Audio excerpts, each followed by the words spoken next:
Dalawang teams ang iniimbestigahan ngayon ng NBA regarding sa hindi pinapalaro ang kanilang star player. Ang una, Philadelphia at si Joel Embiid. Sinabi rin kasi ni Embiid na hindi siya allow maglaro at ang sinisisi niya si Nick Nurse at si Daryl Morey. Sila kasi yung merong decision kung maglalaro si Embiid or hindi. Huli pang nakapaglaro talaga si Joel Embiid March 30. Hindi naman ganong katagal. Panalo din naman ang Philadelphia kontra sa Minnesota. Mali pa ata yung statement ko dun na. Naglaro din naman kasi itong si Embiid versus Minnesota. Pero sinasabi kasi niya yung versus Wizards na hindi siya pinaglaro. Gusto atang maka 83 points din. Ang sumunod naman Bucks at itong si Giannis na mismong NBA ang nag-interview sa dalawa na magkasalungat pa yung sagot. Sinabi ng Bucks sa NBA na hindi pa ready si Giannis na maglaro. Ang sinagot naman ni Giannis, ayaw siyang bigyan ng medical clearance ng team para makapaglaro ngayong season. Matagal nang nagre-request si Giannis na tatapusin niya ang season sa Bucks kahit nasa losing end. Sa post-game interview din after ng talo ng Bucks kontra sa Boston Celtics, naghugas kamay pa itong si Doc Rivers na wala siyang kinalaman sa feud ni Giannis at ng Milwaukee Bucks dahil tinatawag lang niya yung sarili niyang middleman. Andun pa na kaya hindi pinalalaro si Giannis ay nagtatang ang Bucks para hindi makipag-swap ang Pelicans sa kanila at mapunta rin naman sa Atlanta Hawks. Mawawalan din kasi ng draft picks ang New Orleans. Depende pa rin naman kasi kung iti-trigger ng New Orleans ang swap. Parehas lang din naman nasa baba ang Bucks at Pelicans kaya no sense lang din na makipag-swap yung dalawang team. Based pa sa report, hindi naman draft picks ang magiging penalty sa Bucks kung sakaling mapatunayan talaga, kundi multa.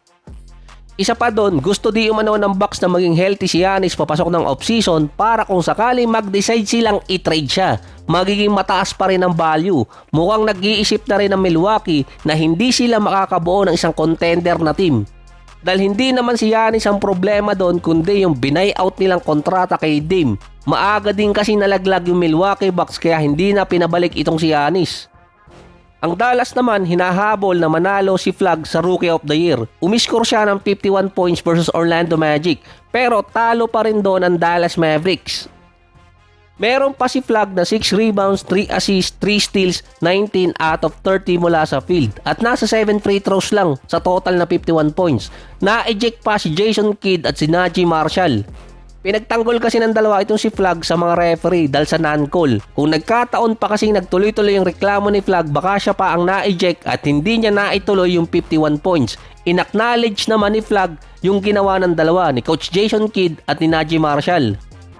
Sinabi pa ni Coach Jason Kidd na dapat manalo ng Rookie of the Year si Flagg. Doon pa pumasok yung hinala ng mga fans na sinadya ng Dallas na pa-score ng 51 points itong si Flagg. Si Flagg ang youngest na nakascore ng 40 or more points na multiple game pa. Siya din ang youngest player na naka at least 50 points.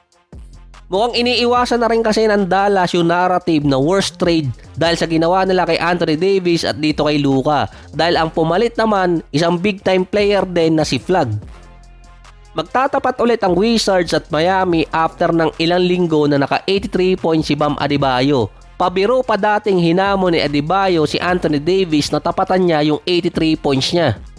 Si Anthony Davis mukhang hindi na maglalaro dito sa Wizards at mukhang hindi rin naman babalik for next season dahil mukhang nagre-ready siyang magpa-trade sa ibang team. Inacknowledge din ni Adebayo na merong asterisk yung 83 points niya dahil sa mga free throws. Hindi rin naman kasi niya sa bubble ginawa yun. Must win situation pa ang lahat ng game nitong Miami.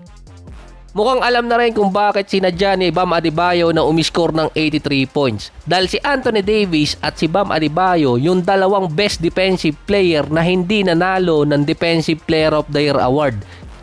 Si Anthony Davis mostly dahil sa kanyang injury. Pero sinabi rin ni Adebayo hindi niya ipapalit yung 83 points niya para manalo lang ng Defensive Player of the Year award. Dahil iba na ngayon ang NBA.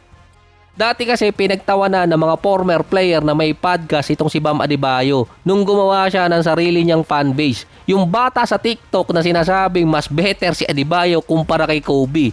Na itong si Bam Adebayo gumagawa din ng reaction video sa mismong page ng Miami Heat.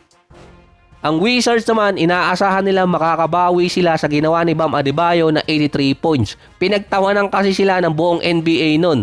Pero ang sinabi ni Adebayo, kung hindi didepensa ang Wizards sa kanya, gagawa ulit siya ng 40 free throws.